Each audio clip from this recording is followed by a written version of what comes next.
The day my husband put me behind the bars for his little lover, I felt completely crushed. It was like the ground had fallen out from under me, and all I wanted was to vanish from the world. Just when I thought things couldn't get worse, I found out I was 4 months pregnant, and my baby's dad had no clue. Or maybe he did know, but just didn't want to deal with it. I was left with this whirlwind of emotions, confusion, anger, and a tiny flicker of hope for the future.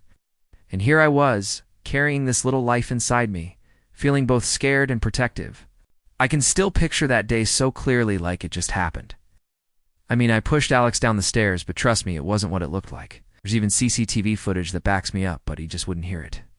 He was always lost in his own little world, wrapped up in his precious white moonlight, convinced I was the villain in his story. I tried to explain my side over and over, but it felt like talking to a brick wall. Then came the final blow. Alex got kidnapped, and David, of all people, had the nerve to think I was behind it. It was like something out of a bad movie, but it was my life.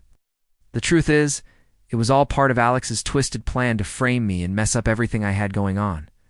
Life behind bars has been a nightmare since David put me here for 3 long years. For 4 months now, every single day feels like pure torture. I've faced bullying, humiliation, and even sexual harassment from this alpha who thinks he owns the place. It's been brutal, honestly. But then something unexpected happened. I met another alpha, a dominant one who stepped in to protect me from the other guy. He has this way of marking me, almost like a temporary scent that makes me feel safe. I don't even know his name or what landed him in here, but he's been my lifeline. We don't talk much, but he's always there, making sure I eat and giving me this soothing pheromone when I feel nauseous. It's like he knows exactly what I need. Everyone called him Damian, and honestly, people seemed a bit scared of him.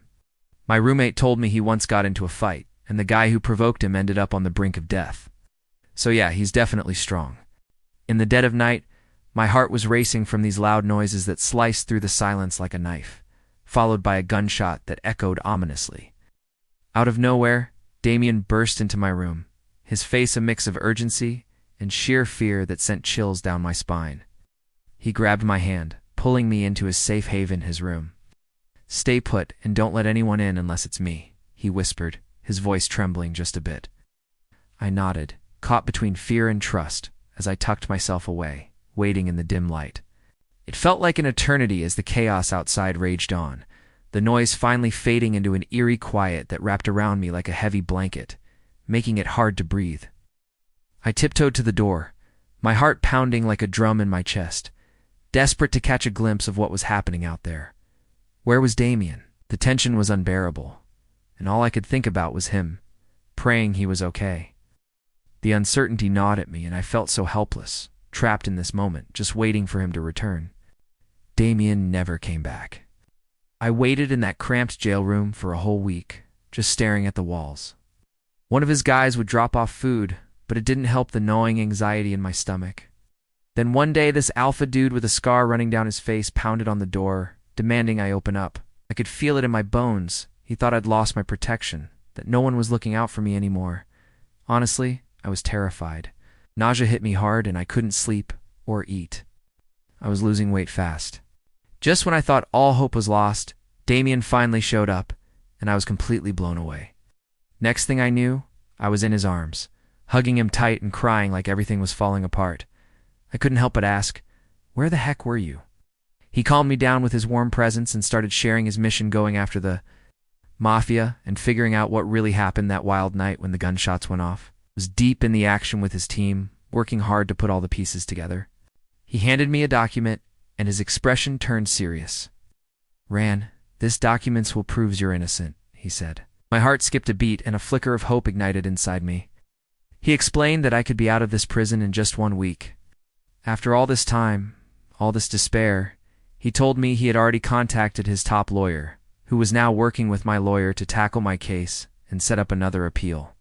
It was like seeing a light at the end of a long, dark, suffocating tunnel. For the first time in what felt like a lifetime, I felt a glimmer of possibility that maybe, just maybe, things were finally going to be okay. I stared at him, my mind racing. A week. Just 7 days. The words echoed in my head, a stark contrast to the endless gray days that had stretched behind me. He saw the disbelief in my eyes and gave me a small, reassuring smile. explained the details, how his legal team had found a crucial piece of evidence that was overlooked during my initial trial. It was a technicality, but a powerful one. They had already filed the motion, and a hearing was scheduled. My own lawyer had been fighting tirelessly, but with the resources and influence this alpha brought, the fight had a completely new weight to it. The day of the hearing finally arrived, and by then, I was already 9 months along. The weight of the baby was nothing compared to the weight on my heart. I sat at the table, my lawyer beside me, a pillar of calm I desperately needed. Across the room, my ex-alpha, Alex, sat with his own counsel, looking cold and distant. I kept glancing back, searching for a familiar face in the crowd. Damian was there, sitting in the guest section. He caught my eye and gave me a slight, reassuring nod. It was a small gesture, but it meant the world.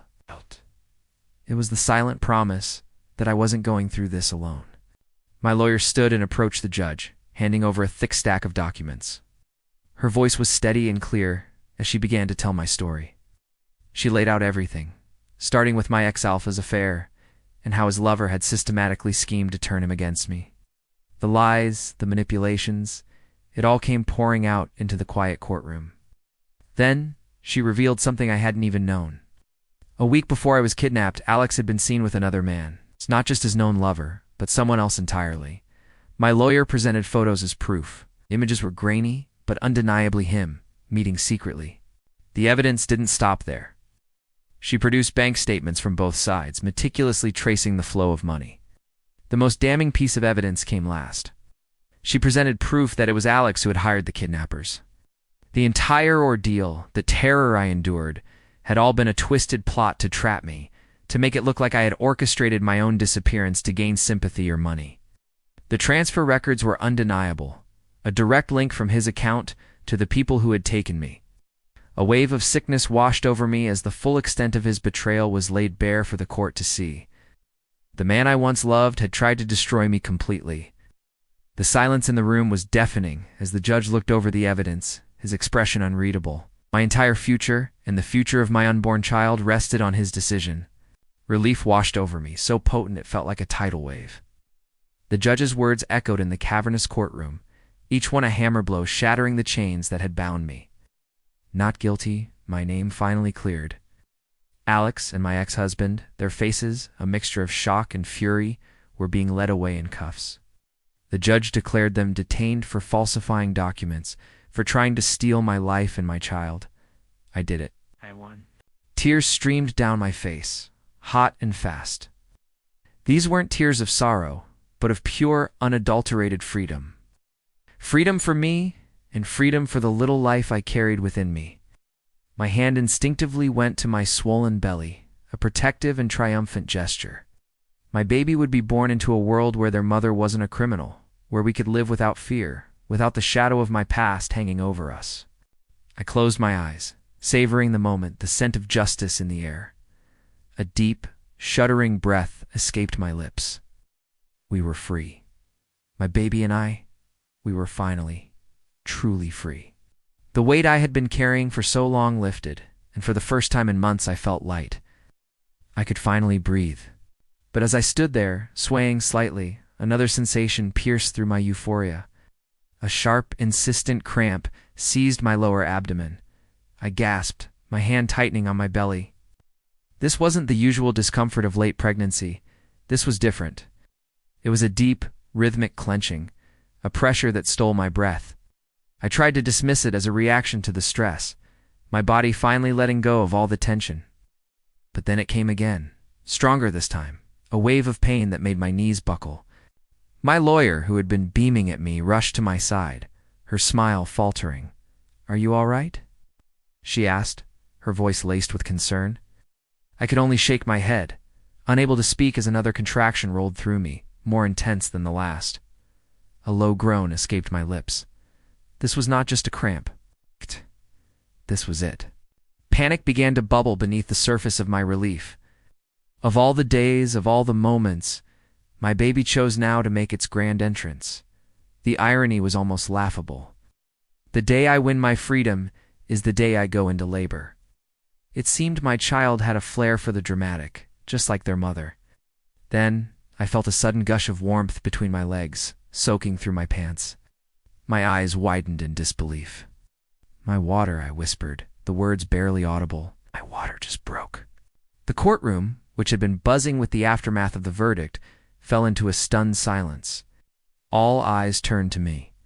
My lawyer's professional composure dissolved completely. "Oh dear.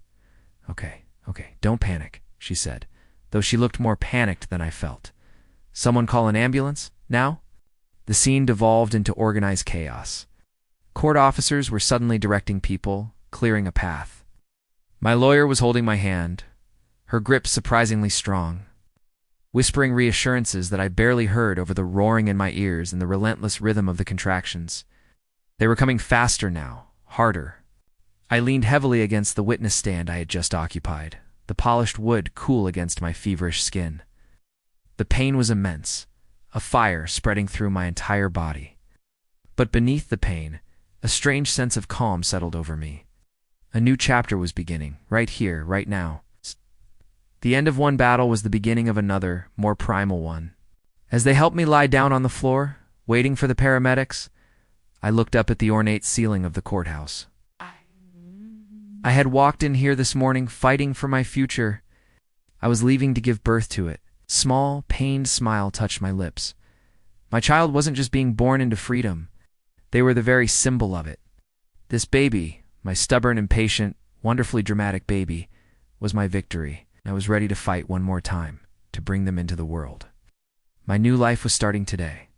The blare of sirens was the soundtrack to my life ending and then beginning again.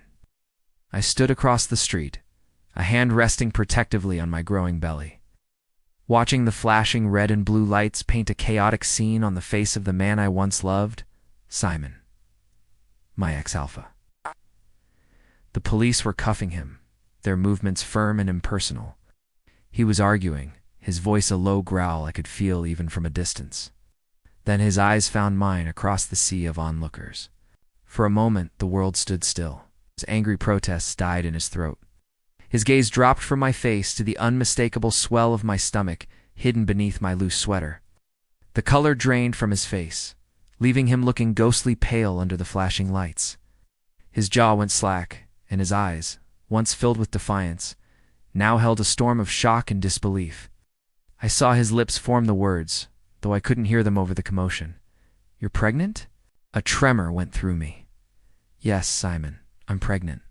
With your child. It's a child you'll never know because you chose a path of darkness and deceit. The child you abandoned before you even knew they existed." He took a stumbling step toward me, a desperate, frantic energy about him. But an officer pulled him back sharply. "I didn't know," he mouthed again, his voice cracking, finally audible as a brief lull fell over the crowd. "I didn't know." The words were a dagger to my heart, but not in the way he might have hoped. Did he think that absolved him? That his ignorance was a get-out-of-jail-free card for my heart? Oh, the betrayal was so much deeper than just the baby. It was in the lies, the secrets, the life he'd built behind my back. This child, my little pup, was my secret, my hope. The one good thing to come from the ashes of our love. As they pushed him into the back of the police car, his eyes never left mine. They were filled with a desperate plea, a frantic grasping for a past that was already gone. I saw regret, I saw panic, but it was too little too late. The Simon I loved, or thought I loved, had vanished long before these handcuffs. He was just a ghost now, a memory tainted by the harsh reality of his choices. I turned away before the car door slammed shut, severing our final connection. I placed both hands on my belly, feeling the faint flutter of life within. This wasn't an ending. For me and my baby, this was the beginning, a new chapter, free from the shadows of his world. We were going to be okay. We had to be. Walking away from the flashing lights and the ghost of my past, I felt the first true sense of peace I'd had in months. We were finally free. When the first contraction hit me like a wave of fire, and Damian was there in an instant, he'd been hovering for days, a nervous shadow. But now, his presence was my only anchor. He rushed to my side, his large, warm hands enveloping mine. The world seemed to blur into a haze of pain and panic, but his voice cut through it all, steady and calm. He was whispering reassurances, his thumb stroking the back of my hand as the paramedics arrived. In the ambulance, the journey was a bumpy, agonizing stretch of time. I felt a whimper escape my lips, my body trembling uncontrollably. Damian leaned close, his scent, that familiar mix of sandalwood and rain, flooding my senses. It was his pheromones, a gentle, soothing balm that reached not just me, but the tiny life inside me. The panicked fluttering in my belly eased, and I could breathe again, focusing on his words, his touch. The delivery room was a sterile, bright white that felt cold and impersonal. But Damian made it our own little world, never let go of my hand, his grip a lifeline as I bore down with everything I had. The pain was immense, a universe of it contained within my body, but he was my focal point. He talked to me, his voice a low, earnest murmur against the backdrop of beeping machines and the doctor's instructions. He spoke of our future, painting pictures of lazy Sunday mornings, of teaching our child to ride a bike, of growing old together on a porch swing. He reminded me of his promises, the ones he made when we first bonded, vows of protection and eternal love. He swore everything would be okay, that we were a team, and that he would never leave my side. His words were a powerful mantra, pushing back the fear that threatened to consume me. I clung to his promises, using them as fuel. The doctor, with a warm smile, handed him the scissors. She said it was an honor for the sire to cut the umbilical cord, and you could see how much it meant to him. His hands were trembling as he took them, and with that simple act, he severed the physical tie, creating a brand new, invisible bond between him and our little one. They cleaned our baby up and wrapped them in a soft, cozy blanket before gently placing the tiny, squirming bundle into Damian's arms. He held our child with such reverence, like he was cradling the entire universe. The way he looked from the baby's face to mine, his eyes sparkling with love and wonder, just melted my heart. "Our baby," he whispered, his voice thick with emotion. Those two words felt like magic, our baby. A wave of profound peace washed over me. Seeing him there, tears of happiness streaming down his cheeks while holding our creation, made everything feel right in the world. I knew deep down that we were a family now. A smile crept onto my lips, but exhaustion pulled at my eyelids like a heavy blanket. My body craved rest, a deep sleep to recharge and embrace this new chapter. As I drifted off, the last perfect image I saw was my mate, holding our child, and it felt like everything I ever wanted was finally here. The city lights twinkled like a sea of scattered diamonds as we drove. The view from Damian's car breathtaking. He took us, me and our little one, to his penthouse. Stepping inside, I was floored. The space was enormous, with floor-to-ceiling windows offering a panoramic view of the entire city. It felt like standing on top of the world. Our baby nestled securely in my arms, looked around with wide, curious eyes, gurgling softly. Damian led me to a plush sofa, his hand gently on my back. He brought me a warm drink and sat beside me, his gaze soft and full of a love that still made my heart skip a beat. As I cradled our sleeping baby, a million questions swirled in my mind. We were starting a life together, but I realized I knew so little about his past, his world outside of me. "Damian," I began softly, not wanting to break the peaceful quiet. "Can you tell me about your family, your work?" He looked at me, a gentle smile playing on his lips. It was a smile that always made me feel safe. "My parents," he started, his voice a low, comforting rumble. "They live in the countryside. Our family has an ancestral home there, a place filled with history and memories. It's peaceful, very different from the city." He paused, his thumb stroking the back of my hand. "They know all about you and our baby. They're so excited to meet you both. They're going to love you, I promise. I'll take you to see them soon when you feel ready." The thought of meeting his parents sent a little flutter of nerves through me, but his reassurance washed it away. He spoke of them with such warmth and affection, I could already picture a kind, welcoming couple. It felt real, this future he was painting for us, a family. Then, I asked about his work. I knew he was in the military, but the details were always vague. He had been a guard at the prison where we met, but I always suspected there was more to it. He took a deep breath, his expression turning more serious. "My job. It's complicated," he admitted. "When I was at the prison, I wasn't just a prisoner. I was undercover." My eyes widened in surprise. There was a lot of corruption, ties to the mafia running deep within the system. My mission was to uncover the truth, to find the real culprits and expose them. Hiding my identity was the only way to get close without raising suspicion. It all started to make sense. The secrecy, the way he always seemed to know more than he let on. He was protecting not just himself, but a much larger operation. "So, you were trying to catch a spy?" I asked, piecing it together. He nodded. "Exactly. And that spy was the one who framed you, who put you in that place." A wave of emotion washed over me. All this time, he wasn't just a guard who'd taken a liking to me. He was actively working to clear my name. "A week before you were released," he continued, his eyes locking with mine, "I had already found enough evidence. I asked a trusted friend in my unit to discreetly find the final clue we needed. The one piece that would prove your innocence beyond any doubt. We had to move carefully. The moment they had it, I made my move. Tears welled in my eyes, not of sadness, but of overwhelming gratitude. He had been my silent guardian, my hidden champion. While I was losing hope, he was fighting for me in the shadows. He saw my innocence when no one else did, and never gave up. I leaned my head against his shoulder, the weight of the past few months finally lifting. "Thank you," I whispered, my voice thick with emotion. "Thank you for everything, Damian, for believing in me, for staying by my side, for never letting me go." He wrapped his arm around me, pulling me and our baby closer into his protective embrace. "Always," he murmured into my hair, "I would do it all again for you, for our family." In that moment, surrounded by his love, with our child sleeping peacefully between us, I knew I was finally home.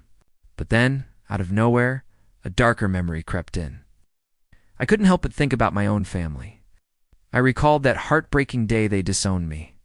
The moment they found out about Alex, they never bothered to hear my side, never gave me a chance to share my truth. They just swallowed Simon's lies whole and tossed me aside like I was nothing. The difference between that icy rejection and the cozy warmth surrounding me now was just mind-blowing. It made me realize how much I crave this kind of acceptance. She started sharing how Damian never stopped talking about me, like I was the highlight of his life. He told her everything: my struggles with my ex, that awful wrongful jail time, and the terrifying court hearing that still haunts me. I could see the empathy in her eyes as she held my face in her hands, her voice trembling as she said, "You've been through too much, dear, far too much." Damian wrapped his arms around me as I finally let the tears for my old family flow. I had held back this grief for so long. Just a few weeks ago, my parents showed up at our door, looking older and worn out, asking for forgiveness. They said they were sorry and wanted me back. I stared at them, the people who were supposed to love me the most, and all I felt was this deep, hollow ache. "Why?" I asked, keeping my voice steady even though I was a mess inside. "Why did you trust an outsider over your own son?" I told them that the moment they chose not to believe me, our family bond shattered into a million pieces. We weren't family anymore. We were strangers. With those words, I shut the door, leaving them on the other side. Damian was right there, his arms a safe place, letting me cry it all out. He didn't say a word, just held me, and that was everything I needed. And then she locked eyes with me and said, "If Damian ever hurts you, you tell me. I'll sort him out." I couldn't help but laugh through my own tears. It was so unexpected yet comforting. It felt like I found a new ally in this crazy world. His father was just as kind, giving Damian a hearty clap on the back and beaming at little Daniel, his grandson. It felt surreal, like I was finally stepping into a family that could accept me for who I am. I found my own way, built a life from the ground up. Then I found him. Damian, my mate. He saw the cracks in my heart and didn't try to fix them. He just held the pieces together with his love. He showed me what a true pack, a true family felt like. It wasn't about expectations or appearances. It was about unconditional love and unwavering support. He stood by me, celebrated my strengths, and held me close during my weakest moments. Then came our little miracle, Daniel. Holding him for the first time, I felt this fierce, protective love that took my breath away. He might not be Damian's biological son, but he has that determined little brow from Damian and my smile. Every time he giggles, it's like a sweet melody that chases away the shadows. Snuggled up in Damian's arms, I see my whole world, my everything. Our little family, built not from obligation, but from pure, genuine love. Sometimes late at night I think about them, my parents. I wonder if they ever think of me. Do they regret their words? Does the silence in their home feel as heavy as it did in my heart? I look at my son, my beautiful Daniel, and I see a future I want him to know, one filled with love from every corner. I want him to know his grandparents. Maybe someday. Someday when the ache in my chest is just a memory, when forgiveness feels less like a mountain and more like a gentle hill. Oh. Maybe someday I'll be ready. I'll take Damian's hand, hold my baby close, and walk back through that door. Not for them, but for me, for Daniel. Oh. But for now, I have everything I need right here. Thank you for listening to my story. Don't forget to like and subscribe for more.